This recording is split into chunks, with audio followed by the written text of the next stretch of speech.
The Buhari years has been replete with industrial actions, strike notices, warning strikes, street demonstrations, and nationwide strikes have become commonplace. The Minister of Labour and Employment has had his hands full, meeting with labour leaders, constantly negotiating a middle ground. To government, it is a sign of democracy at work, but to the workers, it is a result of failed promises, suggesting the federal government is fond of reneging on agreements made. And to the common man, sometimes it is an unnecessary encumbrance, which at the end of the day yields limited results.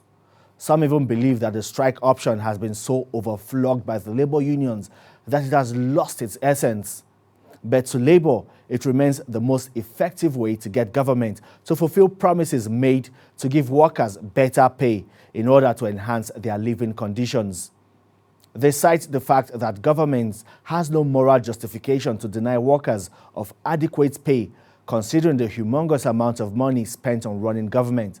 This includes salaries and allowances paid public office holders, especially political aides and federal lawmakers, and how much is dedicated to running government institutions.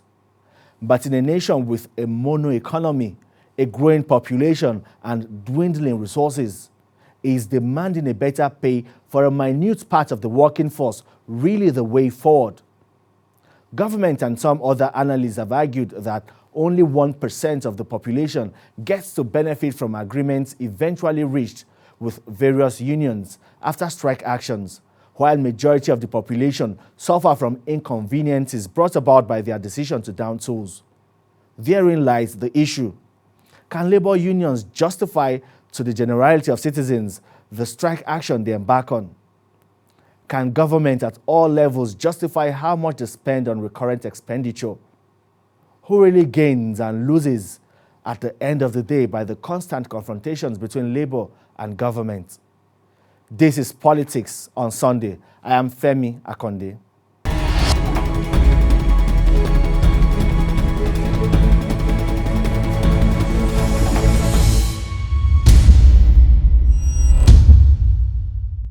The federal government is currently involved in negotiations with leaders of the Judicial Staff Union of Nigeria over the need for states to implement President Muhammadu Buhari's Executive Order 10, which affirms the financial autonomy prescribed by the Constitution for state legislatures and judiciaries. Courts have remained shut since the 6th of April, paralyzing judicial activities and generally putting the dispensation of justice on hold. The striking workers have had interactive meetings with the Labour and Employment Minister, the Nigerian Bar Association, and the House of Representatives, and other concerned groups and individuals. The Nigeria Governors Forum are the main players in this standoff. And on the return of President Muhammadu Buhari from his medical leave, they met with the Chief of Staff to the President on the issue. And after the meeting, they had announced on an optimistic note that the implementation of the financial autonomy for judiciary and state legislative assemblies will commence by the end of May this year. The meeting had also involved the Solicitor General of the Federation, representatives of speakers of state houses of assembly, and the governors of Kebbi, Sokoto, Plateau, and Ekiti states. The chairman of the Nigeria Governors Forum, Dr. Kayode Fayemi, had appealed to members of the Judicial Staff Union of Nigeria to suspend their ongoing strike in the interest of the Federation. Of the Judicial Staff Union of Nigeria to suspend their ongoing strike in the interest of the Federation. The issue is about implementation. There has been no objection from governors on judicial and legislative autonomy. As a matter of fact, it would not have passed if governors were not in support in the first instance in the state assembly. So that issue has been fully and holistically addressed. But we don't just want to agree to something on paper without working out the modalities for implementation. I spoke with the national president of the Trade Union Congress on the essence of the labor struggle, May Day, and how realistic is the strategy of downing tolls in the present economic state the country is in.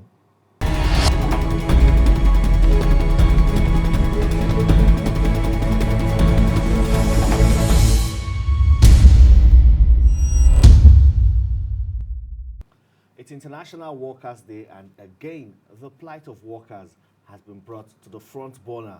Our guest today is a thoroughbred labor union activist, Comrade Quadri Olaleye. He is the national president of the Trade Union Congress. Welcome to the program, sir. Thank you. Yes, International Workers' Day. The question now is, how well have workers fared in the last decade? We have seen countless engagements between labor unions and the federal government on different issues, but has progress really been made, or would you say that there seems to be that reluctance of on the part of the federal government to meet some of the demands advanced by labor unions? You will agree with me that May Day, which is called Workers' Day, should be a day of celebration for workers all over the world. And our past leaders, they really achieved that. So we have a lot to celebrate about them, to celebrate about their achievements. But it's quite unfortunate that things have changed, especially in Africa, especially in Nigeria. So workers hardly have anything to celebrate. But we just mark the day for us to be able to speak out and for us to be able to tell people where we feel pains, most especially because of lack of commitment from the government, either at the federal level or at the state level. Even when agreements are signed, all of us can see that it's always very difficult to implement. Just look at the most recent agreement signed, that is the issue of the minimum wage. We are not even talking of living wage in the country, we are talking of the minimum wage signed of 18,000 naira. And it has been difficult for all states to implement. Even those ones that have implemented are now reversing, complaining about the economic situation of the country. So it's supposed to be a celebration, but it's otherwise. It's not a celebration than a day to shout and let people know how we suffer on a daily basis, why going to work, coming back home, how to take care of our family, despite the fact that we don't have a living wage, but we have a minimum wage. So it's not something for celebration. Okay. And over the years, we have seen labor unions embark on strike. And some people have said that strike seems to be the only language the government understands. But for labor, this also appears to be the last resort in maybe negotiations and engaging with the federal government. When you have explored and used this last resort, at what point do you maybe begin to reach a compromise?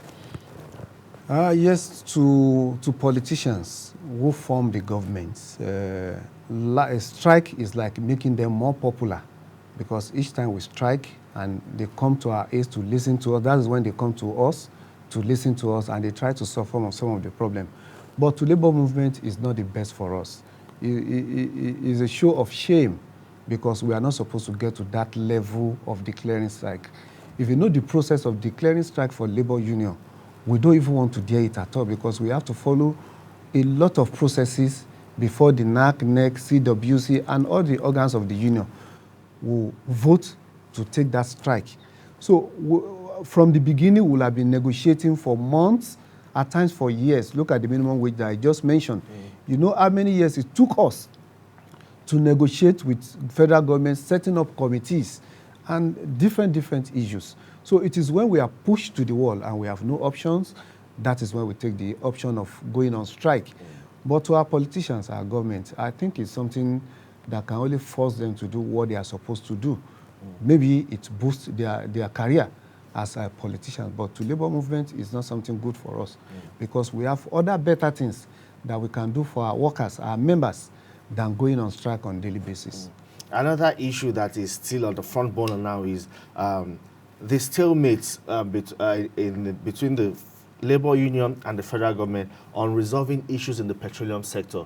Yeah. These issues have been around and have refused to go away. We are even beginning to see queues at fuel stations, and the whole sector seems to be in a state that has caused so much uncertainty for Nigerians. You are a member of that committee. Where exactly are we on resolving these issues?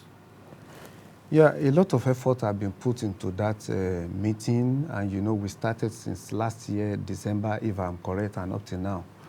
We have not yet finalized. A lot of committees, subcommittees have been formed. We are waiting for their results. But what I see in the committee or in the meeting is lack of seriousness of the government. Because I know if government is serious, they will have resolved this issue long time ago. Will have resolved it long time ago. At a time you see government discussing, they want to stop subsidy. At a time you see them discussing a different thing. Take for example, we have the PIB law waiting for the assent of the National Assembly. How far have they gone about it? This will have resolved all the issues. So at a time you see us moving forward, at a time you see us reversing again. All this due to lack of seriousness of the government and lack of sincerity also. If government is sincere, Labour, we have put a position in the front of the government, what they need to do before we can accept deregulation. But government is not taking any steps so far. What is it you want government to do, and what are these issues? Let's speak on them. Okay, we have mentioned the issue of reviving the refineries to government. That government need to revive the refineries so that we can have more jobs for our people, and not only that, we can save all these forex exchange problem that we have in the country. We can concentrate our forex on other aspects of the economy, not on importation of PMS, which is the major issue that we're discussing. And up till now, well, I know I have a report on my table which has shown the little progress they have made, but it's not moving as fast as we expected exactly to reviving the refineries. What about the modular refineries? We discussed with government to establish modular refineries and also increase the capacity of the ones we have on ground presently so that they can also refine PMS, which is what if we have modular refineries across the region, I think this is going to solve some of our problems. Government promised they are going to issue licenses, they are going to take on some of the modular refineries that have been established. I, as a person, have not visited any of those modular refineries, and that's why I said it's lack of sincerity of government. So if we agree on something, government should take steps immediately to solve those problems, and workers will believe in them. Then we can now reach a better agreement. But only recently, the federal government announced that it would rehabilitate the Port Harcourt refinery. But that also got a lot of criticism from people in different sectors, saying maybe the money that is budgeted for reviving this refinery is too much and should have been used in for other purposes. What's your own take as a union leader? Yeah, we also support people making that negativity on their plan, because we also mentioned that instead of working on a redundant refineries that have been there for many years, why don't we build the modular refineries, start afresh? I'm aware that even this refinery that we're talking about, the manufacturers are out of the market. So how do you want to revive such? How do you want to revive such? So the best solution would have been to establish modular refineries across the region that can refine PMS, because PMS is a major problem. So if modular refiners can establish PMS, can refine PMS, why don't we establish it in our region so that they can serve the region where they belongs to? But government like doing things in their own way. Even if that is what they are going to do, let them revive that refineries on time. We are starting with Port Harcourt. We don't know when we are going to finish with Port Harcourt before we go to Kaduna and other refineries that we have. So that is the take of Labour. Okay, let's leave petroleum now and talk about electricity. Yes, several committees have been formed, but for Nigerians, they will tell you that we don't still feel the impact of all of these efforts to ensure that we get value for our money when it comes to paying for electricity. The tariffs are still high, and even people still complain about illegal deductions. How has the union been able to represent the interest of Nigerians in this regard? A lot of effort have been put into that discussion, and we had a lot of agreements. We have subcommittees, and their reports are ready, have been read and approved. But like I said, lack of commitment from governments. When we agree on something and it's not implemented, in that meeting we discussed about sharing of meter for free. Government mentioned the thousands of meters they are going to share for people. But where are those meters? Who are the people collected it? And those are the questions that we always ask government whenever we go to the meeting. So when we agree on something and government implements, then there will be everlasting solution to that problem. But the only problem is when you agree on something and government refuses to implement, or they subjected it to another process. Those are the problems that we have. By now, we should have forgotten about the issue of electricity tariff because we have done a lot on it. So what would you say to people that say that when the federal government and the labor union reach an agreement, the labor union then goes to sleep without holding the federal government to account to ensure that these agreements are kept and the promises made are fulfilled? Well, we'll continue to put pressure on the federal government. Labor don't go to sleep. When we sign an agreement, we also want to see that those agreements are implemented. And as at now, we still have committee of both NLC and TUC working on how to put pressure on government to implement those agreements. So we don't go to sleep because that's our responsibility, it's our job. Well, and then there's this general feeling among Nigerians. Some people will say, well, the labor unions do not really represent us. I know, yes, you represent workers and people in certain sectors. Even you hear from them, they say, well, we really don't think that they represent our interests. The confidence of people have been lost in these unions that are supposed to represent them. Well, I will encourage Nigerians to have trust in labor because we represent everybody. We represent our members mostly. We also represent the populace because why? You know that 70%, or let me say 80% of Nigerian populations are workers. True. So we have no choice than to represent everybody. And on a daily basis, we fight for their rights, we protect their interests. So we continue to agitate for what is good for them. So they should continue to have trust in labor. In agitating for all of these, if you look at the country, the economic climate is not friendly. Unemployment is on the rise, and even insecurity is also widespread. In all of this, how is labor also engaging government, especially in job creation, to ensure that more people are productively engaged? I think last year, June, TUC came up with a position, an alternative way of running the economy, and that was published on some of the newspaper, where we're suggesting to government on how to create more jobs, because looking at the high rate of unemployment in the country, and that is the major cause of the insecurity we have in the country. We have advised government to support SMEs. We have also advised government to create opportunity in the agri sector. We also advise government to provide palliative to companies that are not doing fine presently. We also talk about reviving our, our textile industry. We used to have the largest numbers of employment. So on a daily basis, we discuss with government on how to create more jobs, especially formalizing the informal economy of the sector. Then I know on one or two occasions also, we've mentioned about changing the curricula of our university to enable graduates from the university. You know the numbers of graduates we pump out on a daily basis. And what they do is to go around looking for jobs. So, but if we change our curricula, then they will be able to create jobs on their own. So we've been doing a lot. We've been doing a lot. In terms of advising government in policy formulation? Yes. Recently, you know, one of the discussions we have with governments is government to give out palliative and government to create more jobs within all their parastatals. And I think that was one of the reasons why they created the 774,000 jobs across the local governments. Government is also doing more now in the area of agri, giving out loans for people to go, especially this season, giving out money, equipment, or tools, to go back to the farm and do not less than 5 hectares of land farming, at least to make sure that we secure the food aspects of the economy. So we are doing a lot with government. Recently, there was this controversial bill that surfaced on the floor of the Senate, of the House of the National Assembly.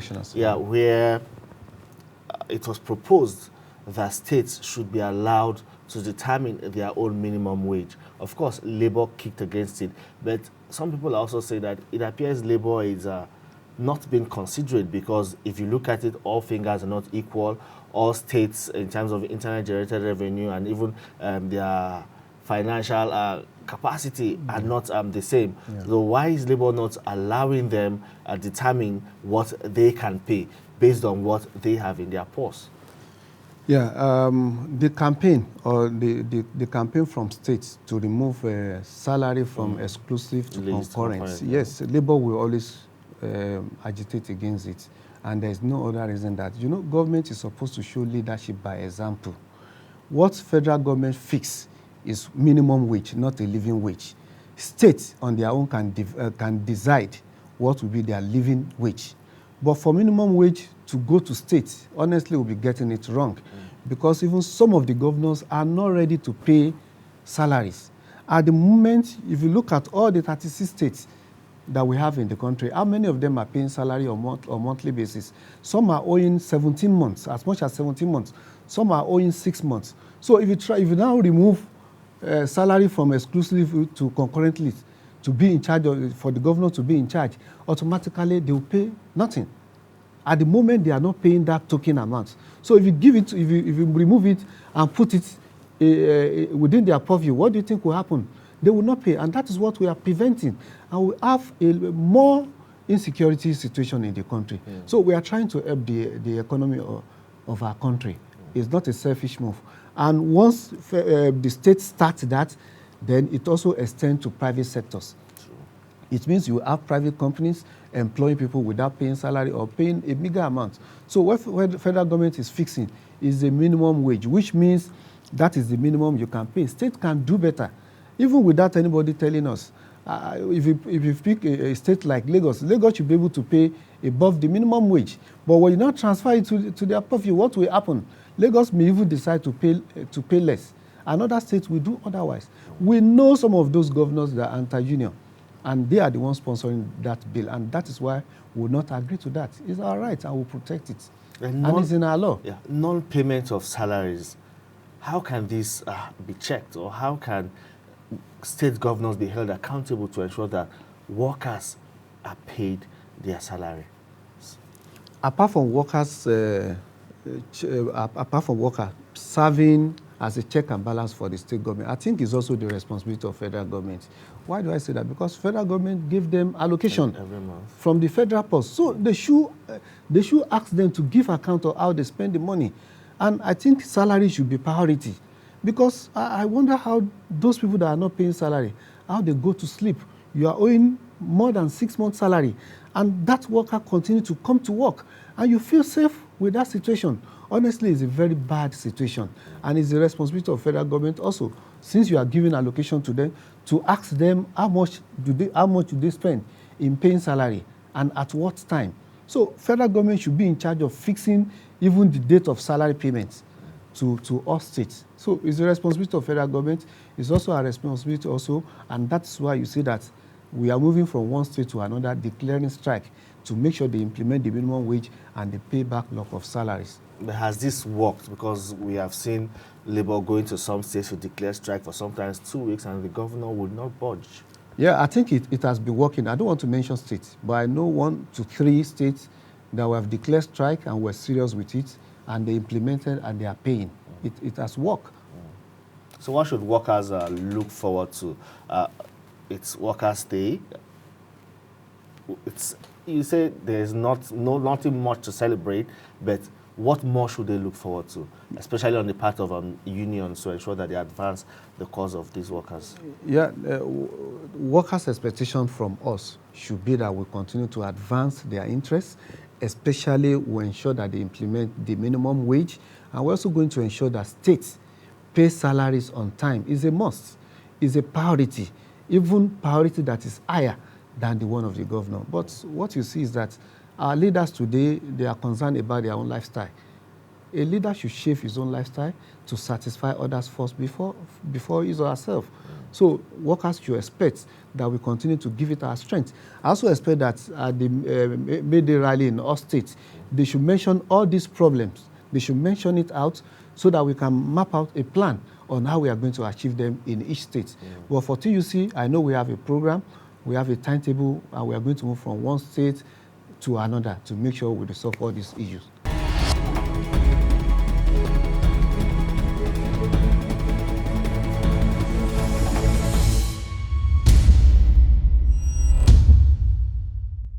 The right to ask for better living conditions is an integral part of democracy. And in a democracy, every group has its own competing interests. Taken from this point of view, it is obvious that labor struggles will continue. and it now depends on the government at all levels to see how these competing interests can be accommodated and satisfied in their spending plans. A government that is prudent, transparent, accountable, and believed to be working for the best interest of its people is bound to attract more sympathy and less confrontation. The sticking point among workers has always been the high cost of governance, and it may be time for government to look into how this can be minimized, especially with resources dwindling. We stop here for this week. You can join us again next week for another discourse on national issues that affects our polity. I am Femi Akonde.